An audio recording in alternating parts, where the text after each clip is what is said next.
কি এমন আমল তিনি করেছেন যার কারণে পয়গম্বর নিজে জান্নাতি বললেন 3 দিন, আর 3 দিন নবীজি একজনের কথা বললেন, আর 3 দিন একই সময়ে একজন সাহাবী মসজিদে প্রবেশ করলো। প্রত্যেকের অন্তরে কাজ করছে, এই কথাগুলো ঘুরছে, কিন্তু সবাই চলে গেল। একজন সাহাবী হযরত আমর রাদিয়াল্লাহু তাআলা আনহু, হযরত আব্দুল্লাহ বিন আমর রাদিয়াল্লাহু তাআলা আনহু, যখন আলোচনা শেষ হয়ে গেল, সাহাবায়ে কেরাম যখন বাড়িতে ফিরছিলেন, এমন সময় সাদ রাদিয়াল্লাহু তাআলা আনহু মদিনার মরুভূমির পথ ধরে তিনিও বাড়ির দিকে হাঁটলেন। যখন সাদ চলে গেলেন মদিনার মরুভূমির পথ ধরে বাড়ির দিকে, তখন আব্দুল্লাহ বিন আমর রাদিয়াল্লাহু তাআলা আনহু তিনিও সেই জান্নাতি সাহাবীর পিছু পিছু হাঁটতে লাগলেন। কিছুক্ষণ যখন চলে গেলেন, ডাক দিলেন, চাচা, এই 3 দিন এই ঘটনা ঘটেছে মসজিদে, নবীজি আমাদেরকে নিয়ে আলোচনা করেছিলেন। তিনি বললেন, এমন সময় এমন একজন ব্যক্তি আসবে যিনি জান্নাতি মানুষ, আর পরপর 3 দিন আপনি একাই মসজিদে এসেছেন। হযরত আব্দুল্লাহ বিন আমর রাদিয়াল্লাহু তাআলা আনহু তার কাছে গিয়ে বললেন, চাচা, আমার বাবার সঙ্গে আমার কথা কাটাকাটি হয়েছে, আমি 3 দিনের জন্য আপনার বাড়িতে মেহমান হতে চাই। হযরত আব্দুল্লাহর মনের ভিতরে চিন্তা হলো, 3 দিন নবীজি তার কথা বলেছেন, তিনি জান্নাতি, তিনি কি এমন আমল করে তার বাড়িতে 3 দিন থেকে সে আমলটা আবিষ্কার করে খুঁজে বের করে আমি আব্দুল্লাহ সেই আমল করে জান্নাতে যেতে চাই। এই কারণে তিনি জিজ্ঞেস করলেন, চাচা, আপনার বাড়িতে যেতে চাই, আমার বাবার সঙ্গে কথা কাটাকাটি হয়েছে, শুধুমাত্র এতটুকুই নয়। তিনি বললেন, আকসামু, আমি কসম করেছি 3 দিন আমি আমার বাড়িতে যাব না। জান্নাতি মানুষ সাদ রাদিয়াল্লাহু তাআলা বললেন, ঠিক আছে, চলো, 3 দিন আমার বাড়িতে থাকতে পারবে, সমস্যা নাই। 3 দিনের জন্য বাড়িতে চলে গেলেন। হযরত সাদ রাদিয়াল্লাহু তাআলা জান্নাতি সাহাবী, তিনি রাতের খাবার খেলেন, এশারের নামাজ পড়লেন, ঘুমিয়ে পড়লেন। কিন্তু আব্দুল্লাহ যিনি আমলটা দেখতে গেছেন, তিনি ঘুমান না, তিনি খাওয়া দাওয়া করেন, নামাজ পড়েন, শুয়ে থাকেন, কিন্তু তার চোখটা খোলা থাকে। বারবার মনে হয় হয়তোবা এখন তিনি এমন কোনো আমল করবেন যার কারণে এই নবী তাকে জান্নাতি বলেছে। সারা রাত পার হয়ে গেল, তিনি ঘুমান নাই, কিন্তু জান্নাতি সাহাবী তিনি সারা রাত ঘুমিয়ে কাটালেন। বেলাল রাদিয়াল্লাহু তাআলা আনহু ফজরের আজান দিলেন, জান্নাতি সাহাবী ঘুম থেকে উঠলেন, নামাজ পড়তে গেলেন। আব্দুল্লাহ রাদিয়াল্লাহু তাআলা চিন্তা করলেন, রাতের বেলায় আমল করে নাই, তাইলে হয়তো বা দিনের বেলায় সেই আমলটা করবে। কিন্তু সারাদিন পার হয়ে গেল, এমন কোন আমল করতে দেখলেন না যেই বিশেষ আমলের কারণে নবীজি তাকে জান্নাতি বলে ঘোষণা করতে পারে। সারাদিন পার হয়ে গেল, পরের দিন রাত তিনি খুব ছটফট করছে, অস্থিরতা নিয়ে বসে আছে, কিন্তু তিনি দেখলেন একটা বারও তিনি এমন কোন আমল করলেন না যার কারণে বিশেষভাবে জান্নাতি হতে পারে। 3 দিন 3 রাত পার হয়ে গেল, যখন তিনি কোনো আমল দেখতে পেলেন না, 3 দিন পর সকালবেলায় খুলে বললেন, চাচা, আমার বাবার সঙ্গে আমার কোনো কথা কাটাকাটি হয় নাই, আমায় কসমও করি নাই, বাড়িতে 3 দিন যাব না, এই কথাও না, কিন্তু নবীজি আপনার কথা 3 দিন বলেছে, আপনি জান্নাতি মানুষ। নবীজি বলেছে, এই সময় যে মসজিদে প্রবেশ করবে সে জান্নাতি, আর একই সময়ে 3 দিন আপনি মসজিদে প্রবেশ করেছেন, এই কারণে আপনার কাছে এসেছিলাম। আমার ইচ্ছা ছিল কি এমন আমল করেন যেটা খুঁজে বের করে আমিও জান্নাতে যেতে চাই। কিন্তু চাচা, 3 দিন 3 রাত থাকলাম আপনার সাথে, আপনার ঘরে, আপনার বাড়িতে, কোনো বিশেষ আমল আমি দেখতে পেলাম না, যার কারণে আল্লাহ আপনাকে বিশেষভাবে জান্নাত দিতে পারে। কয়েকটা আমল তিনি দেখেছেন, সেটা হলো তিনি রাতের বেলায় ঘুমন্ত অবস্থায় যখন পাশ পরিবর্তন করতেন, কাত হতেন, তখন তিনি আল্লাহু আকবার বলতেন, মাঝে মাঝে জিকির করতেন। আর একটা আমলের কথা আব্দুল্লাহ বলেন, তিনি কখনো ভালো কথা ব্যতীত মন্দ অপচয় অনর্থক কথা বলতেন না, কিন্তু তিনি বলেন এগুলোর কারণে বিশেষভাবে জান্নাতি হতে পারে এমন না। যখন তিনি কথাগুলো বললেন, আব্দুল্লাহ বিন আমর রাদিয়াল্লাহু তাআলা আনহু বললেন, আমিও তো তেমন কোনো আমল খুঁজে পাই না যার কারণে নবী এইভাবে বলতে পারে। হযরত আব্দুল্লাহ রাদিয়াল্লাহু তাআলা আনহু নিরাশ হয়ে ফিরে যাচ্ছিলেন। যখন তিনি মদিনার মরুভূমির পথ ধরে ফিরে যাচ্ছিলেন, তখন হযরত সাদ জান্নাতি সাহাবী পিছন থেকে ডাক দিলেন, ও ভাতিজা, দাঁড়াও, এক একটা আমলের কথা আমার মনে হয়, সেটা হলো আমি কোনো মানুষের প্রতি হিংসা করি না, কোনো মানুষ সম্পর্কে মন্দ ধারণা রাখি না, এবং ঘুমানোর সময় প্রতি রাতে আমি এই কথা বলি, আল্লাহ যারা আমাকে কষ্ট দিয়েছে আমি তাদেরকে ক্ষমা করে দিলাম। সংসার সংসার কইরা ভবে গো, করলা না বন্দেগি,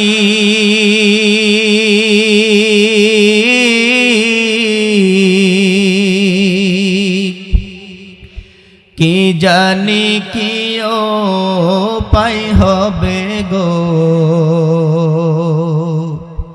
কবরে জিন্দেগি রে, ওরে জীবন ঘুমাই ঘুমাই গেল রে, ওরে জীবন ঘুমাই ঘুমাই গেল রে। ধন সম্পদের মায়াই পইরা গো, ডাকলা না মাওলা রে,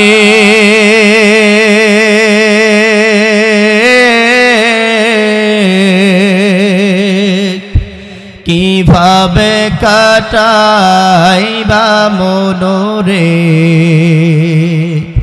অন্ধকার কবরে রে,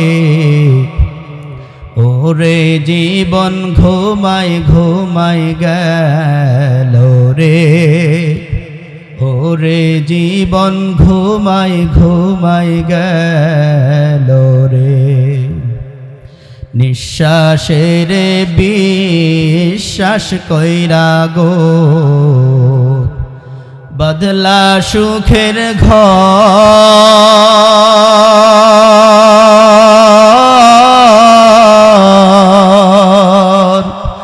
কোন দিন জানি আজরাইল আইসা গো,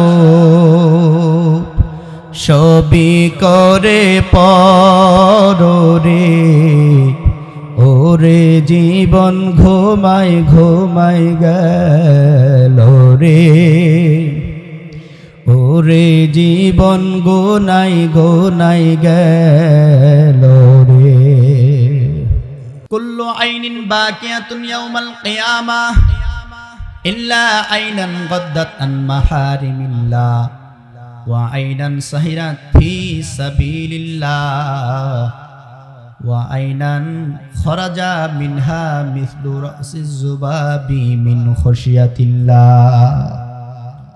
নবীজি হাদিস শরীফে বর্ণনা করেন, কিয়ামতের ময়দানে পৃথিবীর প্রত্যেকটা মানুষই কান্না করবে, পৃথিবীর প্রত্যেকটা চোখ কিয়ামতের ময়দানে কান্না করবে, কিন্তু নবী বলেন তিন শ্রেণীর চক্ষু ওয়ালা মানুষ থাকবে হাসরের ময়দানে, যেই সমস্ত মানুষেরা কান্না করবে না। সবচাইতে ভয়ঙ্কর দিন হাসরের মাঠ, সবচাইতে ভয়ঙ্কর দিন। আমরা দুনিয়াতে বেঁচে থাকি 60, 70, 80, 90 বছর। এই সময়টুকুর ভিতর থেকে 15-20 বছর কেটে যায় আমার শিশু কিশোর কৈশোরের ভিতরে। যখন আমি দুনিয়া ঠিক মতো চিনতেও পারি না, দুনিয়া ঠিক মতো বুঝতেও পারি না, আমার গুনাহটা শুরু হয় 15-16 থেকে, এরপরে আবার গুনার সময়টা শেষ হয়ে যায় 50-60 বছর হয়ে গেলে, ঠিক না? আপনার বয়স যখন 60 হয়ে যাবে, আপনার বয়স যখন 50 পার হয়ে যাবে, গুনার প্রতি আকর্ষণ থাকবে না, গুনাহটা কমতে থাকবে। এইদিকে আপনার বয়স 15-র আগ পর্যন্ত গুনাহ আপনি বুঝতে পারেন নাই, আল্লাহ লিখে নাই গুনাহগুলো। এই যে 15 থেকে 50, 60, 30, 35 বছরের সময়টুকু, এই সময়টুকু দুনিয়ার জীবনে গুনার ভিতরে কাটাই, আমি আমার ইচ্ছা মতো দুনিয়ার জমিনের সময়টা কাটাই। রব্বুল আলামিন বলেন, এই যে 30-35 বছর তুমি দুনিয়ার জমিনে গুনাহ করবে, নাফরমানি করবে, আমি আল্লাহর দেওয়া বিধানগুলোকে পদদলিত করবে, লঙ্ঘন করবে, নবীজির রেখে যাওয়া সুন্নাতগুলোর তোয়াক্কা তুমি দুনিয়ার জমিনে করো না। নবী মুহাম্মদ রাসূলুল্লাহ উম্মতের জন্য কত কষ্ট করলেন, কত পরিশ্রম করলেন। সেই নবী যেই সুন্নতগুলো রেখে গেলেন, বান্দা মুসলমান ওই সুন্নতগুলোর ভিতর থেকে টুপি ছাড়া আমাদের ভিতরে আর একটা সুন্নত খুঁজে পাওয়া যায় না, ঠিক কি না? এই যে অল্প সময়টুকু গুনাহ করলাম 30-35 বছর, এই সময়টুকু গুনাহ করলাম, নিজের ইচ্ছা মতো ব্যয় করলাম দুনিয়ার জমিনে। রব্বুল আলামিন বলেন, কিন্তু এই 30-35 বছর সময়ের 30-35 বছর যে গুনাহ করেছো, এই গুনাহ করার হিসাব আমি আল্লাহ তোমার কাছ থেকে 50,000 বছর আদায় করব। কত ভয়ঙ্কর! রব্বুল আলামিন বলেন কোরআনে কারিমের কথা প্রত্যেকটা মানুষের জন্য না, কোরআনে কারিমের কথা সর্বশ্রেণীর মানুষের জন্য না, লিউলিল আলবাব। কোরআনের কথা ওই সমস্ত মানুষদেরকে হেদায়েতের পথ দেখাবে, জান্নাতের পথ দেখাবে। যে সমস্ত মানুষরা দুনিয়ার জমিনে বিবেকবান, যে সমস্ত মানুষদের বিবেকটা সচেতন, অ্যাক্টিভ কাজ করে দুনিয়ার জমিনে, বিবেকটা যাদের কাজ করে, কোরআন শুধুমাত্র তাদেরকে হেদায়েতের পথ দেখায়, জান্নাতের পথটা দেখায়। সমস্ত মানুষকে কোরআন হেদায়েতের পথ দেখায় না। রব্বুল আলামিন বলেন কোরআনে কারিমের কথাগুলো লিউলিল আলবাব, কোরআনের কথাগুলো ওই সমস্ত মানুষদের জন্য যাদের বিবেকটা খোলা, যাদের চক্ষু দুটো খোলা, যারা চিন্তা করে, ভাবনা করে, যারা আল্লাহকে নিয়ে গবেষণা করে, যারা দুনিয়াতে এসেছে দুনিয়া থেকে বিদায় নিতে হবে, শুধুমাত্র দুনিয়ার রঙ্গমঞ্চ দেখে নিজের হায়াতটাকে কাটা দেয় না, ওই সমস্ত মানুষদের জন্য কোরআনের কথা শুনবে সব মানুষ। আবু জাহেলও শুনেছে, শুনে নেই? আবুল আহাব, আবু তালেব তারাও শুনেছে, ফিরাউন নমরুদ তারাও শুনেছে, হামান কারণ তারাও শুনেছে ইসলামের কথা, তারাও শুনেছে তাওরাত জাবুরের কথা, বড় বড় কাফেররা শুনেছে আল্লাহর কথা, কিন্তু এই কথাগুলো তাদেরকে জান্নাতের পথে আনতে পারে নাই, কোরআনের কথাগুলো তাদেরকে হেদায়েতের পথে আনতে পারে নাই। তার মানে তাদের বিবেকটা পৃথিবীতে খোলা ছিল না, বন্ধ করা ছিল, একেবারে বন্ধ করা ছিল। আমরা কথাই বলি পৃথিবীর সবচেয়ে বড় আদালত কোনটা? কথা বলেন। মানুষের বিবেক পৃথিবীর সবচেয়ে বড় আদালত, মানুষের বিবেক। কিন্তু এই বিবেকটা এখন তালাবদ্ধ অবস্থায় আছে, কাজ করে না, বন্ধ করে রাখা আছে। এটা শুধু মানুষের কথা নয়, নবীরও কথা। বিশ্বনবীকে প্রশ্ন করা হলো, ইয়া রাসূলুল্লাহ, মাসসাইয়া, গুনাহ কি, অপরাধ কি? দুনিয়ার জমিনে অন্যায় কাকে বলে, কোনটাকে মনে করব অন্যায়? নবী বললেন, তোমার বিবেক যেটাকে অন্যায় মনে করে সেটাই অন্যায়। নবীকে প্রশ্ন করা হলো, মাল হাসানা, ও নবী সওয়াবের কাজ কোনটা, ভালো কাজ কোনটা? নবী বললেন, তোমার বিবেক যেটাকে ভালো মনে করে সেটাই সওয়াবের কাজ। নবীজি একেবারে বলে দিলেন, তোমার বিবেক যেটা ভালো মনে করে সেটাই সওয়াব, তোমার বিবেক যেটাকে মন্দ মনে করে সেটাই গুনাহ। কিন্তু আমরা দুনিয়ার জমিনে গুনার কাজ করি, কিন্তু সেটাকে আবার ভালো মনে করি। তার মানে হলো আমাদের বিবেকটাই বিকৃত হয়ে গেছে। কোরআনের কথা অন্তরে প্রবেশ না করার কারণে আমাদের এই বিবেকটাই পরিবর্তন হয়ে গেছে। সবচেয়ে বড় আদালত যেটা, সেটা এখন একেবারে প্রতিবন্ধী বানায় রাখছে, আমরা কাজ করে না।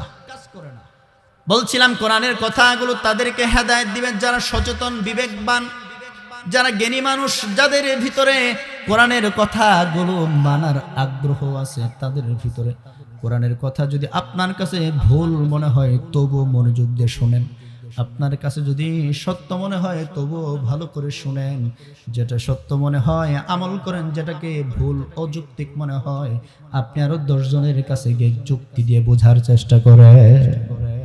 আপনার কাছে যদি এক হুজুরের কথা মন্দ মনে হয়, পছন্দ না হয়, ভুল মনে হয়, আর 10 জন বিজ্ঞ আলেমের কাছে আপনি যান, কিন্তু আপনি কোরআনের উপর আমল করবেন না, এমনটাও হতে পারে না।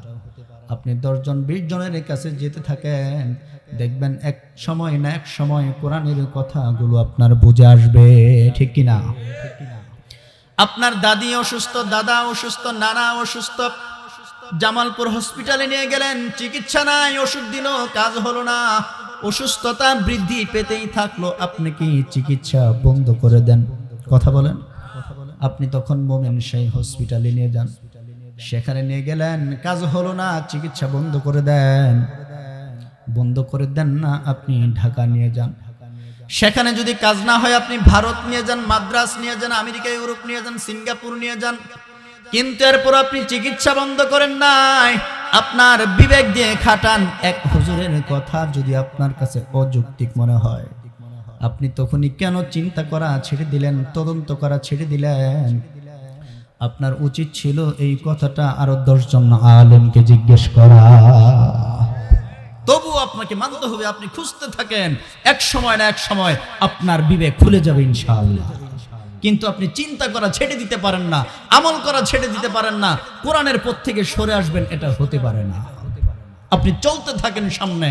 একজনের কথা যদি অপছন্দ হয়, অযৌক্তিক মনে হয়, ভুল মনে হয়, হতে পারে আরো 10 জনের কাছে যান চিকিৎসার মতো। বলছিলাম, নবী বললেন এই পৃথিবীতে প্রত্যেকটা মানুষ কিয়ামতের ময়দানে কান্না করতে থাকবে। 3 শ্রেণীর মানুষ থাকবে যারা কান্না করবে না হাসরের ময়দানে, যারা আফসোস করবে না কিয়ামতের ময়দানে। নবী বললেন কুল্লু আইনিন বাকিয়াতুন ইয়াউমাল কিয়ামা, প্রত্যেকটা মানুষ, প্রত্যেকটা চোখ কিয়ামতের ময়দানে কান্না করতে থাকবে। 3 শ্রেণীর চক্ষু কান্না করবে না। 1 নাম্বার ইল্লা আইনান কদ্দাত আন মাহারিমিল্লাহ। নবী বললেন 1 নাম্বার চক্ষু হলো ওই চোখ যারা দুনিয়ার জমিনে গান বাজনা বেপরদা নারী দেখা থাকে, তাদের চোখটাকে হেফাজত করে দূরে সরায় রাখে। নারীদের ছবি দেখে না, নাটক দেখে না, সিনেমা দেখে না, অশ্লীল অবৈধ জিনিস দেখে না। নবী বলেন যারা এই গুনাহ থেকে দুনিয়ার জমিনে হেফাজত থাকবে, গুনাহ থেকে মুক্ত থাকবে, হারাম জিনিস দেখা থেকে তাদের চক্ষুটাকে ফিরায় রাখবে, এই মানুষেরা কিয়ামতের ময়দানে কান্না করবে না। কে বলেছে? নবী মুহাম্মদ রাসূলুল্লাহ। এই কথাগুলো আপনার মাথায় তখনই প্রবেশ করবে যখন আপনি অন্তর থেকে কোরআনের কথাগুলোকে মানার, শোনার, আমল করার নিয়ত আগ্রহ নিয়ে শুনবেন, তখন আপনার অন্তরটা খুলে যাবে। কত মানুষ আছে কোরআনের কথা শুনে, হাদিসের কথা শুনে, কিন্তু তাদের ভিতরটা পরিবর্তন হয় না, তাদের চলার গতিটা পরিবর্তন হয় না, তাদের আমলগুলো পরিবর্তন হয় না, জান্নাতের পথে চলতে পারে না, জাহান্নামের পথটা ছাড়তে পারে না। মনকে বোঝায়, নিজে আফসোস করে গুনার কাজগুলো ছেড়ে দেওয়া দরকার, কিন্তু এরপরও চেষ্টা করলেও ছাড়তে পারে না, চেষ্টা করে কিন্তু ছাড়তে পারেন না। আপনি তখন দেখেন আমার ভিতরে কোন এক জায়গায় সমস্যা রয়েছে। আপনার সমস্যাটা কোন জায়গায় এটা সারাবার চেষ্টা করেন। আপনি মোবাইল দিয়ে কথা বলেন, মোবাইলের ভিতরে বেশি আওয়াজ হয়, আওয়াজ কম হয়, কথা শোনা যায় না। আপনি মনে করলেন মোবাইলটা নষ্ট, কিন্তু আপনি নিজে ভুলটা ধরতে পারবেন না কোথায় সমস্যা, ঠিক কিনা? এর জন্য যেতে হবে মোবাইলের মেকারের কাছে, আপনি নিজে বুঝতে পারবেন না। আপনি যদি আমল করতে চান কিন্তু করতে পারেন না। পৃথিবীতে দেহের যেমন ডাক্তার আছে, ঠিক তেমনি মানুষের আত্মার ডাক্তারও রব্বে কারিম দিয়েছে। আপনার যদি শারীরিক রোগ হয়, অসুস্থ হন, হসপিটালে যাবেন, ফার্মেসিতে যাবেন, ডাক্তারের কাছে যাবেন। এই পৃথিবীতে একজন মানুষ চলাফেরা করে, কথা বলে, খাওয়া দাওয়া করে, মানুষ মানুষ হিসেবে থাকে। 2টি জিনিসের সমন্বয়। কয়টা? 2টা জিনিসের সমন্বয়। একটার নাম দেহ, আরেকটার নাম আত্মা। এই 2টি জিনিস ছাড়া দুনিয়ার জমিনে কোনো মানুষ চলতে পারে না, কোনো মানুষ মানুষ হিসেবে থাকতে পারে না। আত্মা যদি না থাকে আপনি তখন লাশ, দেহ যদি না থাকে আপনি তখন অস্তিত্বহীন, ঠিক কিনা? ঠিক তেমনি দেহ অসুস্থ হলে, হাত পা চক্ষু কান নষ্ট হলে, সমস্যা হলে যেমন ডাক্তারের কাছে যান, আপনি ডাক্তারের কাছে যাওয়াটা প্রয়োজন মনে করেন, আবশ্যক মনে করেন, কিন্তু যখন আপনার আত্মাটা পরিবর্তন হয়ে যায়, আত্মার পরিবর্তন হওয়া মানে গুনার কাজ করা, আত্মার পরিবর্তন হওয়া মানে সওয়াবের কাছ থেকে দূরে চলে যাওয়া। আপনার যদি এই দুইটা জিনিস হতে থাকে, আত্মার ডাক্তার হলেন যারা কোরআন হাদিস নিয়ে পড়াশোনা করে তারা, ঠিক কি না? তারা হলেন আলেম, তাদের কাছে যান, সমস্যার সমাধান দিয়ে দিবে। সেই অনুযায়ী আমল করেন, আপনার জান্নাতের রাস্তাটা খুলে যাবে, জাহান্নামের রাস্তাটা ধীরে ধীরে বন্ধ হতে থাকবে। রব্বে কারিমের মহব্বত অন্তরের ভিতরে প্রবেশ করতে থাকবে, শয়তানের কুমন্ত্রণা ধীরে ধীরে অন্তর থেকে বের হতে থাকবে। কথা বুঝতেছেন? কথাগুলো অন্তর দিয়ে শুনবেন। 1-1.5 ঘন্টা আজকের আলোচনাটায় আপনি যদি 1.5-2 ঘন্টা 3 ঘন্টা আলোচনা একেবারে অন্তরের কান দিয়ে শুনতে পারেন, প্রত্যেকটা কথা যেন আপনার অন্তরে পৌঁছায়, এমন ভাবে যদি শুনতে পারেন, আপনার যদি পরিবর্তন হওয়ার, আমল করার নিয়ত আগ্রহ নাও থাকে, এই কথাগুলো ভিতরে প্রবেশ করলে আপনাকে পরিবর্তন করবে। আপনি সুস্থ হওয়ার নিয়ত নেই, কিন্তু আপনি ওষুধ খেলেন, সুস্থ হবেন না। নিয়ত না থাকলে হবেন, কারণ ওষুধের একটা পাওয়ার আছে। কথা বুঝতেছেন? আপনি স্যালাইন দিলেন, আপনার শরীর দুর্বল, আপনি দুর্বলই থাকতে চাইলেন, কিন্তু স্যালাইন দেওয়ার পরে কিন্তু আপনার শরীর শক্ত হবে, শক্তিশালী হবে, ঠিক কি না? আপনার নিয়ত না থাকলে হবে, কারণ এই স্যালাইনের একটা পাওয়ার আছে। ঠিক তেমনি কোরআন হাদিসের কথারও নিজস্ব কিছু পাওয়ার আছে, স্বকীয়তা আছে। যদি আমার কথার কোনো সক্ষমতা নাই, আমি একজন গুনাহগার মানুষ, আমার কথার কোনো পাওয়ার নাই, আমার কথায় কিছু আসে যায় না, কিন্তু আমি যেই কথাগুলো বলবো, এই কথাগুলো আমার ব্যক্তিগত না, এই কথাগুলো কোরআন হাদিস এবং কোরআন হাদিসের ব্যাখ্যা।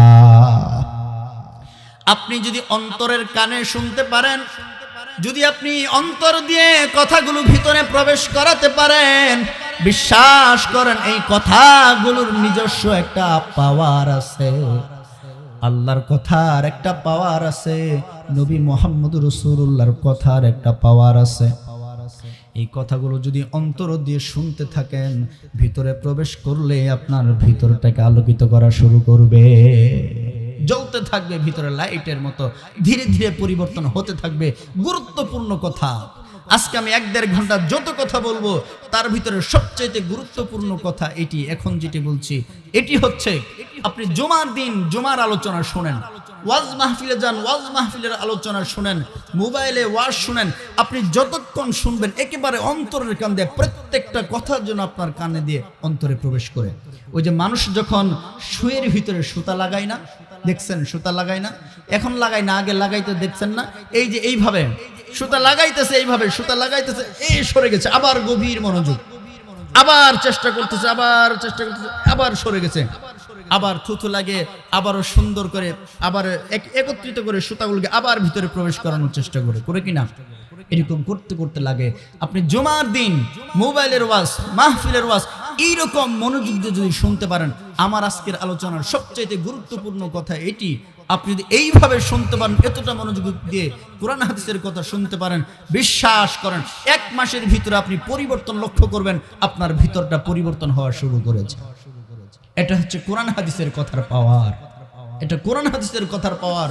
আমরা কোরআন হাদিসের কথাগুলো শুনি, 10টা যদি শুনি 2টা শুনি না, 5টা যদি শুনি 1টা শুনি না, 3টা কথা হুজুরের দিকে তাকিয়ে শুনলাম, বাকি আরেকটা সময় ফাঁকে একটা গল্প করলাম।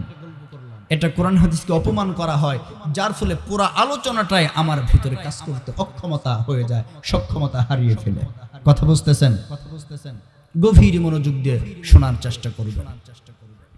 বলছিলাম, নবীজি বললেন, এই পৃথিবীতে 3 শ্রেণীর চক্ষু এমন থাকবে যারা হাসরের ময়দানে কান্না করবে না। এর ভিতরে 1 নাম্বার, যারা দুনিয়ার জমিনে অশ্লীল জিনিস দেখা থেকে নিজের চোখটাকে হেফাজত করে। 1 নাম্বার, এই মানুষ দুনিয়ার জমিনে যেভাবেই থাকুক, পরকালে কিয়ামতের ময়দানে রব্বুল আলামিন তাকে জাহান্নামের আগুনটা দেখাবে না। রব্বুল আলামিন তার চোখের সামনে জাহান্নামের আগুনকে নিয়ে আসবে না। রব্বুল আলামিন তার চোখের সামনে জাহান্নামের আগুনকে জ্বালাবে না। তার চোখের সম্মানার্থে জাহান্নামের আগুনটাই তার সামনে আনবে না। অন্য হাদিসে নবী বলেছেন, লা তারা আয়ুনাহুম, 3 শ্রেণীর চক্ষু হাসরের ময়দানে জাহান্নামের আগুনকে দেখতেই পারবে না। তার মানে জাহান্নামের আগুনটা তাদের সামনে নিয়ে আসা হবে না। এর ভিতরে 1 নাম্বার, ইল্লা আইনান গদ্দাত আন মাহারিমিল্লাহ, অন্তরকে যারা বুঝায়, অন্তরকে যারা সান্ত্বনা দেয়, ও মন তুমি তো গুনাহ করতে চাও, গুনাহ করতে ভালো লাগে, রাতের বেলায় একা একা শুয়ে আছো, কেউ নাই, মোবাইলের ভিতরে গান শুনি, নাচ দেখি, কেউ দেখতে পারবে না, কিন্তু সেই সময়ও আপনার গুনাহটা দেখে কে? সেই সময় রব্বে কারিম আপনার গুনাহটা দেখে। আপনি যদি ওই সময়ে গুনাহ থেকে দূরে থাকতে পারেন, বিশ্বাস করেন রব্বুল আলামিন ওই সময় যখন কেউ দেখে না, কোনো মানুষ আপনার আশেপাশে থাকে না, কেউ জাগ্রত নাই, আপনি একা অন্ধকার রাত, আপনি একা অন্ধকার ঘর, কেউ নাই আশেপাশে, আপনি মোবাইল চালু করলেন কিন্তু আল্লাহর কথা মনে করে গুনাহটা করলেন না, আপনি যত কথাই বলেন ওই অবস্থানটা প্রমাণ করে আপনি আল্লাহকে না দেখলেও আপনি মানছেন আল্লাহ আপনাকে দেখে। কারণ আল্লাহ তো আপনি তো আল্লাহকে দেখেন নাই, আল্লাহকে না দেখে আল্লাহর কথা মনে করেই গুনাহ করা ছেড়ে দিলেন।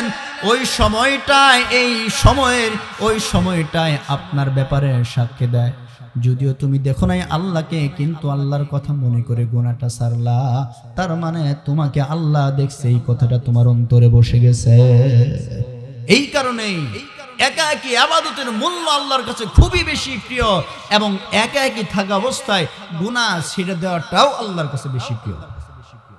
কারণ ওই সময়টা কেউ দেখে না, 10 জন মানুষ একসাথে আছি, ওই সময় একটা গুনাহের কাজ করলাম না, আল্লাহর ভয় থাকুক আর না থাকুক, লজ্জার কারণেও তো গুনাহ ছেড়ে দিতে পারি, ঠিক কিনা?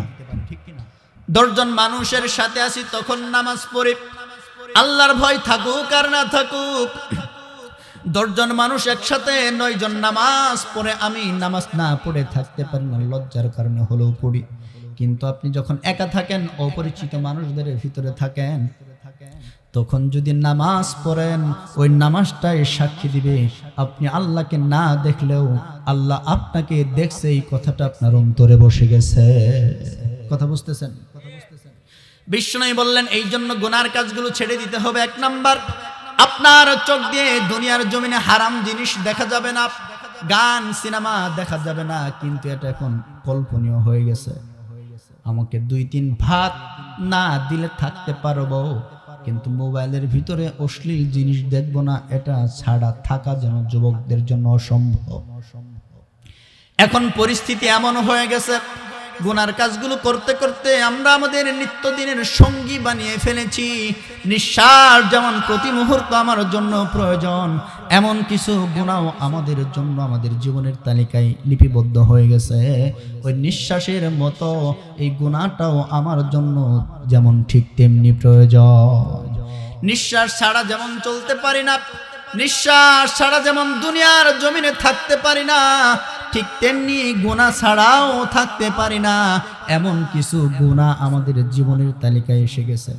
বিশ্বাস করেন, কোনো মানুষ যদি গুনার ভিতরে নিয়মিত হয়, কোনো মানুষ যদি গুনাহ একেবারে করতেই থাকে, এই অবস্থা যদি চলতেই থাকে, রব্বুল আলামিন তার অন্তরটাকে কালো দাগ দিতে দিতে একেবারে পুরা অন্তরটাকে অঙ্গারে পরিণত করে দেন, যার কারণে কোরআনের কথাগুলো ঠিকমতো অন্তরের ভিতরে প্রবেশ করে না।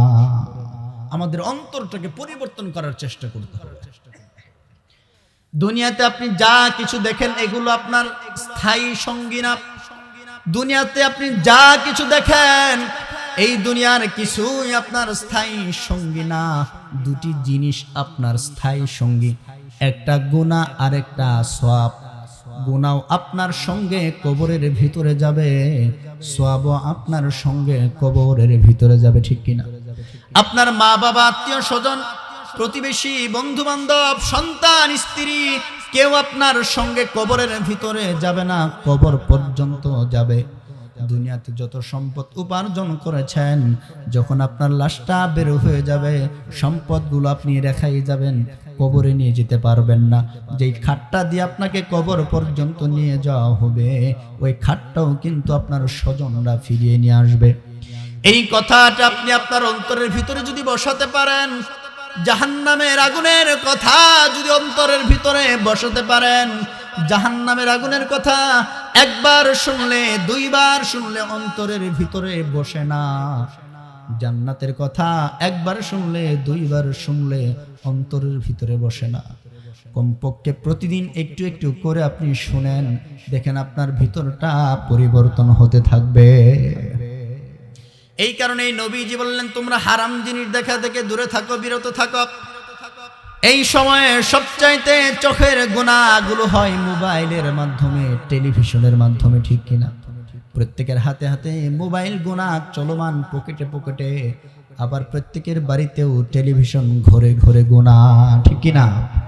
আপনার ঘরে টেলিভিশনও রয়েছে, আপনার ঘরে কোরআন শরীফও রয়েছে, প্রত্যেকটা ঘরেই কোরআন শরীফ রয়েছে, প্রত্যেকটা ঘরেই টেলিভিশনও রয়েছে। আপনি তাকায় দেখেন টেলিভিশনটা চকচক করে প্রতিদিন 4 থেকে 5 ঘন্টা, 7-8 ঘন্টা চালু থাকে, কিন্তু কোরআন শরীফ আপনার স্ত্রী কাপড় দিয়ে পেঁচিয়ে ওই যে সানসেট উপরে, টেবিলের উপরে, ফ্রিজের উপরে রেখে দিয়েছে, মাসেও খুলে না। আজকে আপনি বাড়ির থেকে, মাহফিল থেকে বাড়িতে গিয়ে কোরআনটা হাতে নিয়ে দেখবেন তার উপর দিয়ে মাটির ধুলাবালির আস্তর পড়ে গেছে। প্রত্যেকটা বাড়ির এই অবস্থা, প্রত্যেকটা বাড়ির। এই ঘরের ভিতরে আল্লাহর রহমত কি করে আসবে বলেন? এই ঘরের ভিতরে শান্তি কি করে আসবে? এই ঘরের ভিতরে রহমতের ফিরিস্তারা কি করে আসবে? 24 ঘন্টার ভিতরে 8-10 ঘন্টা টেলিভিশন চালু, টেলিভিশনের ভিতরে তো গুনাহ চলছে, আবার আরেকজন মোবাইলের ভিতরেও দেখছে। মিথ্যা বললাম? এই যে সব সময় চলমান, এই কারণে আপনার ঘরের ভিতরে রহমত নাই, শান্তি নাই, বরকত নাই, অশান্তি সব সময় বিরাজ করে। অশান্তি শুধুমাত্র ঘরে না, ঘরের ভিতরে অশান্তি বেবরকতি হতে হতে ওই অশান্তি আপনার অন্তর পর্যন্ত পৌঁছে গেছে। এখন আপনি অন্তরে শান্তি পান না, মাঝে মাঝে এমন অবস্থা হবে আপনার ভালো লাগছে না, আপনি খুঁজবেন কারণ কি, দেখবেন কারণও খুঁজে পাওয়া যায় না, কিন্তু আপনার ভালো লাগছে না, অস্থিরতা কাজ করছে, কেমন জানি লাগছে, আত্মপ্রশান্তিটা ভিতর থেকে চলে গেছে। মিথ্যা বললাম? এটা বাস্তবতা। কারণ আপনার ঘরের ভিতরে যে অশান্তি, রহমত তো নাই, অশান্তি আর বেবরকতি যে চলছে, গুনার কাজগুলো তো সব সময় চলছে। মা বোনরা, বৃদ্ধ মুরব্বী বাবাজিরা সব সময় ঘরের ভিতরে, টেলিভিশনের ভিতরে নাটক, সিনেমা, গুনার কাজগুলো দেখে, আবার দোকানে বসেও দেখে। আপনি যেখানে যাবেন সেখানে যেন গুনার যন্ত্রণাটা, গুনার অস্ত্রটা আপনার সাথেই সব সময় থাকে, ঠিক কিনা? এই জন্যই মাঝে মাঝে বলি, আমগো দেশ কেন ভয়রা গেছে টিভি সিনেমায়, আমগো দেশ কেন ভয়রা গেছে টিভি সিনেমায়, জওয়ান বোরা পোলা মাইয়া বেগুন মিলে চাই, হাইরে জওয়ান বোরা পোলা মাইয়া বেগুন মিলে চাই, ঠিক কিনা? আমাদের ছেলে মেয়েদের অবস্থা এমন, ওই নাটক সিনেমার ভিতরে ওরা যেই চরিত্রগুলোতে অভিনয় করে, এটা হচ্ছে মূলত শয়তানের চরিত্র অভিনয় করা। তারা মনে করে এগুলো আমরা করি শিক্ষণীয় হিসেবে, এটা শিক্ষা, এই জন্য আমরা এগুলো করি। তারা এগুলো মনে করে, কিন্তু দেখবেন পত্রিকায় মাঝে মাঝে আসে সিনেমা স্টাইলে হামলা, হয় না? সিনেমা স্টাইলে দুর্বৃত্তদের আক্রমণ, মানে সিনেমার ভিতরে যেভাবে দেখছে হামলা করতে, এই ছেলেরা ওইভাবেই করছে। তাহলে এরা সিনেমা থেকে কিন্তু ভালোটা নেয় না, মন্দটাই শিক্ষা নেয়, ঠিক কিনা? এই কারণে রাসূল সাল্লাল্লাহু আলাইহি সাল্লাম বলছেন, ওয়া আইনান গাদ্দাত আন মাহারিমিল্লাহ, তোমরা এই হারাম গান বাজনা, নাটক, সিনেমা এগুলো দেখা থেকে নিজের চক্ষুটাকে তোমরা বিরত রাখো। যেই সমস্ত মানুষেরা এগুলো করতে পারবে, আজকের দুনিয়ার জমিনে দুনিয়ার মানুষেরা গুনাহ করে, কিছু মানুষ গুনাহ করে, যারা গুনাহ করে ফেলেছে, 2 নম্বরে নবীজি বলেছেন ওই চক্ষু কিয়ামতের ময়দানে কান্না করবে না। ওয়া আইনান খরাজা মিনহা মিসলু রাসি যুবাবি মিন খশিয়াতিল্লাহ, যেই মানুষ দুনিয়ার জমিনে, যেই মানুষ পৃথিবীতে আল্লাহর ভয়ে গুনার কথা মনে করে, অতীতের অপরাধের কথা মনে করে, চোখ থেকে নবীজি বলছেন খরাজা মিনহা মিসলু রাসি যুবাব, যুবাব শব্দের অর্থ হলো মশা। নবী বলেন যারা আল্লাহর ভয়ে মিন খশিয়াতিল্লাহ, আল্লাহর ভয়ে জাহান্নামের কথা মনে করে, অতীতের গুনার কথাগুলো মনে করে অনুশোচনা করবে, অপরাধবোধ নিজের ভিতরে কাজ করবে, অনুতপ্ত হবে, এই যে দুঃখ কষ্ট মনে করে আল্লাহর ভয়ে মশার মাথা পরিমাণ পানি যদি চোখ থেকে বের করতে পারে, নবী বলেন এই চক্ষু কিয়ামতের ময়দানে কান্না করবে না, জাহান্নাম দেখবে না। সুবহানাল্লাহ বলতে পারলেন না? কোন মানুষ যদি গুনার কাজ করে, গুনাহ করার পরে গুনার কথা মনে করে আল্লাহর ভয়ে যদি কান্না করে, আর এই কান্না করতে গিয়ে যদি মিসলু রাসি যুবাবি মিন খশিয়াতিল্লাহ, মশার মাথা পরিমাণ পানি যদি চোখ থেকে বের করতে পারে, নবী বলেন আমার আল্লাহ ওই মানুষের অতীতের সমস্ত গুনাহগুলোকে ক্ষমা করে দিবে। এই মানুষটা কিয়ামতের ময়দানে জাহান্নামে প্রবেশ করবে না। 2 নাম্বার চক্ষু এরা যারা হাসরের ময়দানে জাহান্নামে যাবে না, কান্না করবে না। নবীজি বলেন এই যে দুনিয়ার জমিনে আল্লাহর ভয়ে চোখ থেকে 1 ফোঁটা পানি তুমি বের করেছ, যার কারণে আল্লাহ তোমাকে জাহান্নামে দিবে না, কিন্তু জাহান্নামের ভিতরে মানুষ ব্যাপক পরিমাণে কান্না করবে। যারা দুনিয়ার জমিনে কান্না করে না, যারা দুনিয়ার জমিনে আল্লাহর কথা মনে করে না, আল্লাহকে ভরসা করতে পারে না, দুনিয়ার জমিনে জীবন চলার ক্ষেত্রে আল্লাহর উপরে ভরসা পেয়ে উঠে না, আল্লাহর উপরে তারা কোনো ভরসা করতে পারে না, এই সমস্ত মানুষগুলো যখন হাসরের ময়দানে যাবে, জাহান্নামটা তারা পাশে থেকেই দেখতে পারবে। নবী বলেন জাহান্নামটা হাসরের ময়দানের পাশে লাফাতে থাকবে, জাহান্নামের আগুন লাফাতে থাকবে হাসরের ময়দানে। ইউতাবি জাহান্নামা ইয়াউমা ইদিল্লাহা ৭০,০০০ সিমাম। নবী বলেন জাহান্নামের ৭০,০০০ লাগাম রয়েছে। ওয়া কুল্লু সিমামিন ৭০,০০০ মালাকিন, প্রত্যেকটা লাগামের সাথে ৭০,০০০ করে ফেরেশতা। জাহান্নামের ৭০,০০০ লাগাম রয়েছে, প্রতিটি লাগামের সাথে ৭০,০০০ করে ফেরেশতা। ইয়াজুরুনাহা, তারা জাহান্নামটাকে টেনে টেনে পিছনের দিকে নিয়ে যাওয়ার চেষ্টা করবে, কিন্তু জাহান্নাম লাফাতে থাকবে, সমস্ত হাসরবাসীকে তার ভিতরে নিতে থাকবে। এই অবস্থা যখন জাহান্নামীরা হাসরের মাঠের ময়দানে জাহান্নামটাকে দেখতে পারবে, নবী বলেন তাসিলু দুমুউহুম, তখন তাদের চক্ষুটা কান্না করতে থাকবে। এত বেশি পরিমাণে কান্না করবে তারা, এত বেশি পরিমাণে কান্না করবে জাহান্নামীরা হাসরের ময়দানে।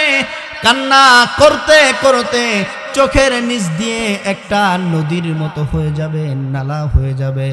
নবীজি বলেন ফালাউ আন্না সুফনান, কোনো মানুষ যদি নৌকা চালাতে চায়, তখন ওই কান্না করা মানুষের চোখের নিচ দিয়ে নৌকাও চালাতে পারবে। নবীজি কেন বললেন আমি যদি কান্না করি এখানে গর্ত হয়ে গেলে তো নৌকা চালানো সম্ভব নয়? নবীজি সুফনান শব্দ ব্যবহার করেছেন, যার মানে নৌকা, নৌকা চালানো যাবে। নবীজি কেন বললেন এই কথা? নৌকা তো এত ছোট হতে পারে না। নবীজি ব্যাখ্যা দেন জাহান্নামের ভিতরে একজন মানুষের দেহটা কত বড় হবে। নবীজি বলেন জিরসুল কাফিরি মিসলু উহুদ, জাহান্নামী ব্যক্তিদের এক একটা দাঁত হবে এক একটা উহুদ পাহাড় সম পরিমাণ। নবীজি বলেন জাহান্নামী ব্যক্তিদের এক একটা দাঁত হবে উহুদ পাহাড় পরিমাণ। আরবের বড় বড় পাহাড়গুলোর একটা উহুদ পাহাড়। নবী বলেন উহুদ পাহাড়ের মতো তাদের এক একটা দাঁত হবে 32টা দাঁত, 32টা পাহাড় সমপরিমাণ। তাহলে দেখেন তার মুখটা কত বড় হতে পারে। বিষ্ণু বর্ণনা করেন একজন জাহান্নামী ব্যক্তির মা বাইনা মানকি বাইল কাফিরি, একজন জাহান্নামী ব্যক্তির এই কাঁধ থেকে নিয়ে এই কাঁধ পর্যন্ত কত দূরত্ব হবে। বিশ্বনবী বলেন লিসরাকিবিল সারি, একজন দ্রুতগামী ঘোড়া সওয়ারি যদি 3 দিন 3 রাত চলতে থাকে, মনে করেন আজকে কি বার? আজকে বৃহস্পতিবার, এখন যদি চলা শুরু করে দেয় শুক্রবার, শনিবার, রবিবার, 3 দিন 3 রাত একটা তেজি ঘোড়া নিয়ে যদি একটা মানুষ চলা শুরু করে দেয়, নবীজি বলেন লিরাকিবিল মুসরিঈ, এই তেজি ঘোড়া নিয়ে চলমান ব্যক্তি 3 দিন 3 রাত যত দূর পর্যন্ত যাবে, একজন জাহান্নামী ব্যক্তির এই কাঁধ থেকে নিয়ে এই কাঁধ পর্যন্ত এতটা দূরত্ব হবে। তার মানে জাহান্নামীদের দেহটা আমাদের মতো না, জাহান্নামী ব্যক্তিদের দেহটা আমাদের মতো হবে না। নবী বলেন আন্না মাজলিসাহু মা বাইনা মাক্কাতা ওয়াল মাদিনাতা, আন্না মাজলিসাহু মক্কা আর মদিনার মাঝখানে প্রায় 3 দিনের সমপরিমাণ রাস্তা। নবী বলেন একজন জাহান্নামী ব্যক্তির বসতে ওই পরিমাণ জায়গায় লাগবে। দেহটা কত বিশাল বড় হতে পারে। বিশ্বনবী অন্য হাদিসে বর্ণনা করেন, ইন্নাল কাফিরা লা ইয়াসহাবু লিসানাহুল ফারসাখ ওয়াল ফারসাখাইন। নবীজি বলেন জাহান্নামী ব্যক্তিদের জিহ্বাটা 1 ফারসাখ অথবা 2 ফারসাখ লম্বা হবে। 1 ফারসাখ মানে হলো 3 মাইল, 2 ফারসাখ মানে হলো 6 মাইল। জাহান্নামী ব্যক্তিদের জিহ্বাটা 3 থেকে 6 মাইল লম্বা হবে। যার জিহ্বাটা 3 থেকে 6 মাইল লম্বা হতে পারে, তাহলে তার দেহটা কত বড় হতে পারে। মানুষকে বোঝানোর জন্য মাঝে মাঝে বলি, আমাদের বাংলাদেশটা যত বড়, একজন জাহান্নামী ব্যক্তির দেহটা বাংলাদেশের চাইতেও বড় হবে। জাহান্নামী ব্যক্তিদের দেহ সম্পর্কে যতগুলো হাদিস রয়েছে, সবগুলো হাদিস একত্রিত করলে এই জিনিসটা বোঝা যায়, আমাদের বাংলাদেশটা যত বড়, একজন জাহান্নামী ব্যক্তির দেহটা তার চাইতেও বড় হবে। একজন মানুষের দেহটা যদি এত বড় হয় আর সে যদি কান্না করে চোখের নিচ দিয়ে গড়ত হয়, এবার বলেন সেখানে নৌকা চালানো সম্ভব কিনা? সম্ভব না। এই কারণে বিষ্ণু বলেন জাহান্নামীরা যারা দুনিয়ার জমিনে কান্না করে না, গুনাহ ভয়ে, আল্লাহর ভয়ে, জাহান্নামের ভয়ে, দুনিয়ার জমিনে কোনো মানুষ যদি আল্লাহকে ভয় করে, জাহান্নামকে ভয় করে, মিসলু রাসিজ জুবাবি মিন খশিয়াতিল্লাহ, মশার মাথা পরিমাণ পানি যদি বের করতে পারে, রব্বুল আলামিন তার জীবনের গুনাহগুলোকে ক্ষমা করে দিবে। কিন্তু কোনো মানুষ গুনাহ করলো, তওবা করলো না, তওবা করলো আবার গুনাহ করলো, গুনাহ নেই, কবরে চলে গেল, হাসরের ময়দানে যাওয়ার পরে জাহান্নামের দৃশ্যগুলো যখন দেখবে, যখন জাহান্নামের পরিস্থিতি নিজে দেখতে পারবে, আফসোস করবে, এত কান্না করবে। নবী বলেন কান্না করতে করতে এখানে গর্ত হয়ে যাবে, সাগরে পরিণত হবে, আর তখন কোনো মানুষ সেখানে নৌকা চালাতে পারবে। এই হাদিস বলার উদ্দেশ্য হলো, দুনিয়াতে 1 ফোঁটা পানি বের করতে পারলে চোখ থেকে আল্লাহ গুনাহ মাফ করে দিবে, কিন্তু হাসরের ময়দানে কান্না করতে করতে সাগরে পরিণত হবে। বিশ্বাস করেন সেই কঠিন দিনে রব্বুল আলামিন আপনার দিকে ফিরেও তাকাবে না। আল্লাহ সেদিন ফিরেও তাকাবেন আপনার দিকে, কারণ আল্লাহ চান আমি আল্লাহকে না দেখে বিশ্বাস করে তুমি আমল করবে। আর দুনিয়াতে এটা সম্ভব ছিল, হাসরের ময়দানে আল্লাহকে না দেখে আমল করা সম্ভব না, কারণ হাসরের ময়দানে বিচার তো আল্লাহ নিজে করবেন, হাসরের ময়দানে বিচারক তো আল্লাহ নিজে। এই জন্য নবী বলেন দুনিয়ার জমিনে আল্লাহকে বিশ্বাস করে তোমরা চোখ থেকে পানি ঝরাও গুনার কথা মনে করে। এটা একটা গুনার উদাহরণ দিলাম, গুনাহ করলে কেমন ভাবে ছাড়তে হয়, গুনাহগুলো আপনার অন্তর থেকে কেমন ভাবে বের করবেন। দেখেন 2-1টা আমল জান্নাতি মানুষ, যারা জান্নাতি মানুষ তাদের জান্নাতে যাওয়ার আমলগুলো কেমন হয়।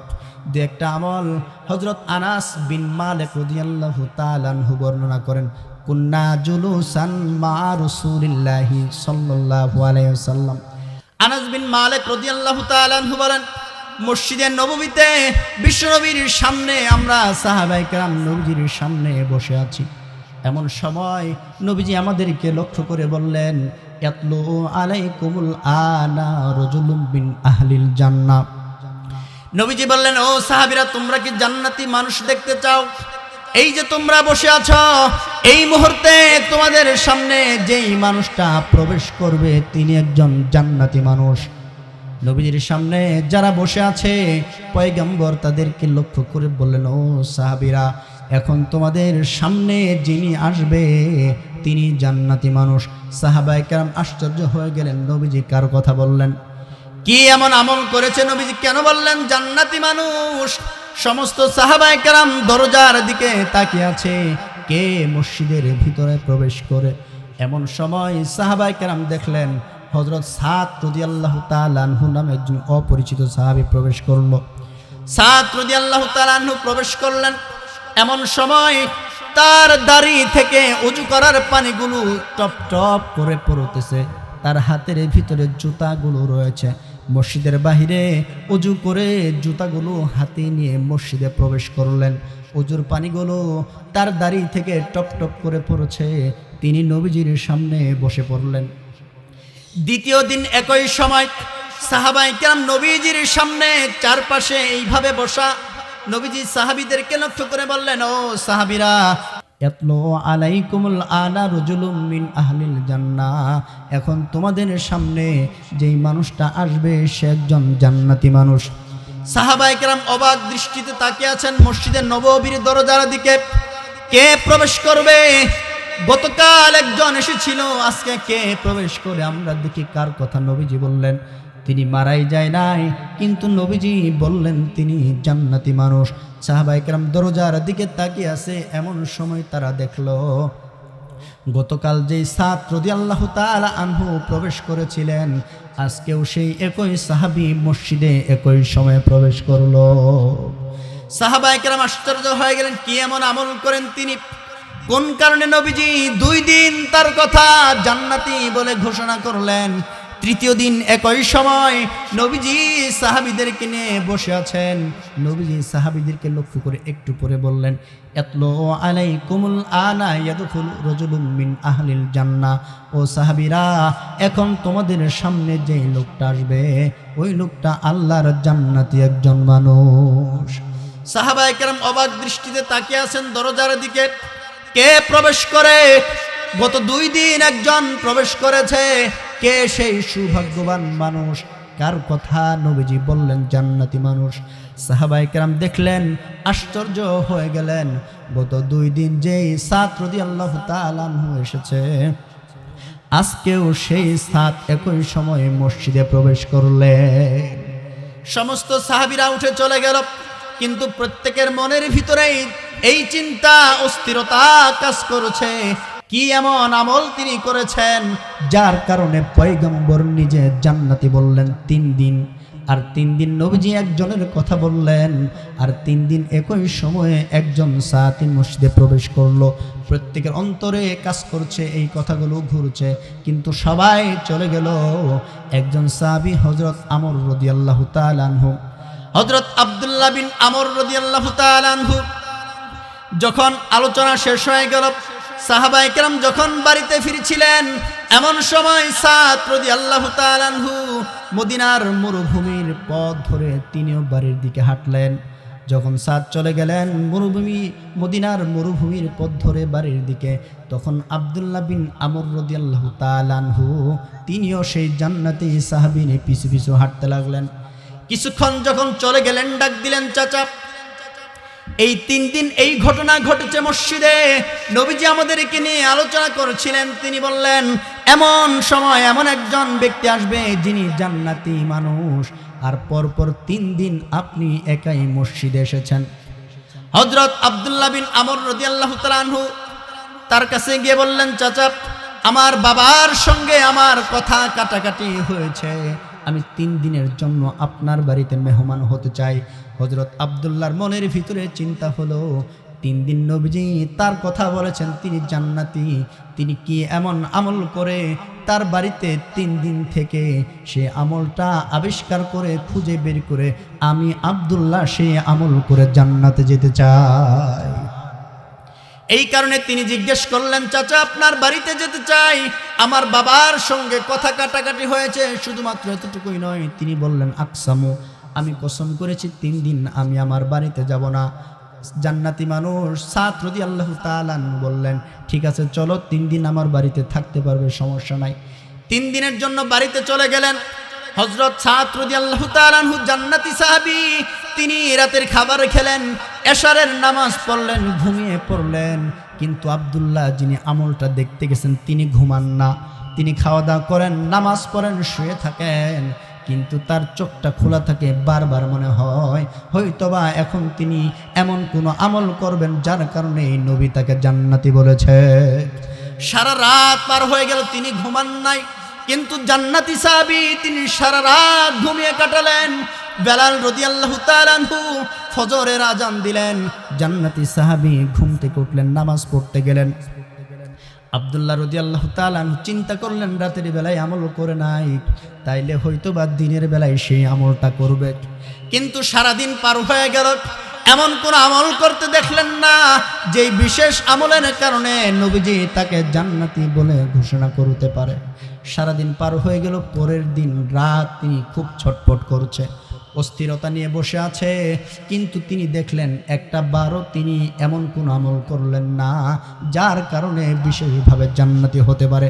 3 দিন 3 রাত পার হয়ে গেল, যখন তিনি কোনো আমল দেখতে পেলেন না, 3 দিন পর সকালবেলায় খুলে বললেন, চাচা আমার বাবার সঙ্গে আমার কোনো কথা কাটাকাটি হয় নাই, আমায় কসমও করি নাই, বাড়িতে 3 দিন যাব না এই কথাও না, কিন্তু নবীজি আপনার কথা 3 দিন বলেছে, আপনি জান্নাতি মানুষ। নবীজি বলেছে এই সময় যে মসজিদে প্রবেশ করবে সে জান্নাতি, আর একই সময়ে 3 দিন আপনি মসজিদে প্রবেশ করেছেন, এই কারণে আপনার কাছে এসেছিলাম।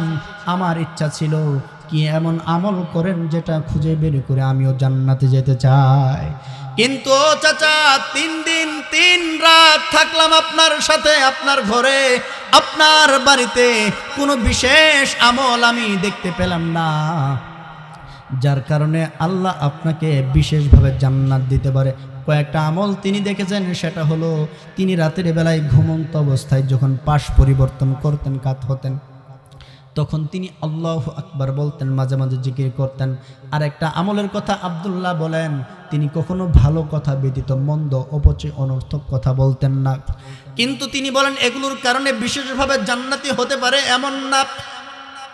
যখন তিনি কথাগুলো বললেন, আব্দুল্লাহ বিন আমর রাদিয়াল্লাহু তাআলা আনহু বললেন, আমিও তো তেমন কোনো আমল খুঁজে পাই না যার কারণে নবী এইভাবে বলতে পারে। হযরত আব্দুল্লাহ রাদিয়াল্লাহু তাআলা আনহু নিরাশ হয়ে ফিরে যাচ্ছিলেন। যখন তিনি মদিনার মরুভূমির পথ ধরে ফিরে যাচ্ছিলেন, তখন হযরত সাদ জান্নাতি সাহাবী পিছন থেকে ডাক দিলেন, ও ভাতিজা দাঁড়াও, একটা আমলের কথা আমার মনে হয়, সেটা হলো আমি কোনো মানুষের প্রতি হিংসা করি না, কোনো মানুষ সম্পর্কে মন্দ ধারণা রাখি না, এবং ঘুমানোর সময় প্রতি রাতে আমি এই কথা বলি, আল্লাহ যারা আমাকে কষ্ট দিয়েছে আমি তাদেরকে ক্ষমা করে দিলাম।